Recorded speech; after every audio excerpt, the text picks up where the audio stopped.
So you broke your tooth. Now what?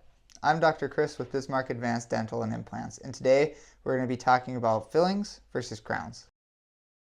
So when determining whether a tooth needs a crown or a filling, the first thing to evaluate is the size of the decay. If the decay is small, we can go in, clean it out, and just place a simple filling. If the decay involves part of a cusp of a tooth, the only way to have a good long-term prognosis is full coverage of a crown over the top of the tooth to keep it strong and sealed. If a tooth cusp breaks, the only way we can predictably fix it is a cap or a crown. If we were to do another filling, the likelihood of failure due to breakage outweighs the benefit of a simple filling. When determining whether the tooth needs a crown or a filling at our office, we try to look at every case as an individual based off patient needs and likely outcomes.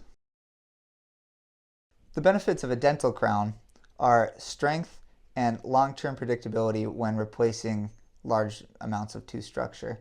Another added benefit is shade match.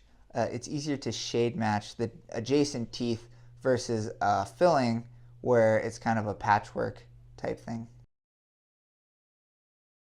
Another common reason people would need a dental crown is due to cracking from old silver fillings.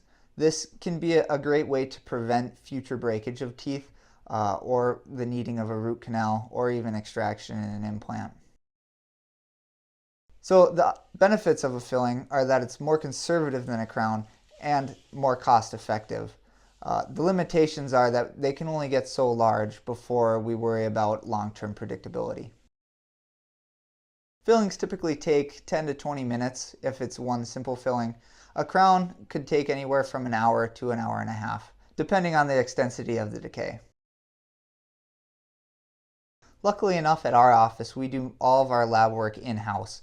So most of the time you're able to come in for your appointment, prepare the tooth for the crown, and then in a half hour or so we can give you your final crown the same day.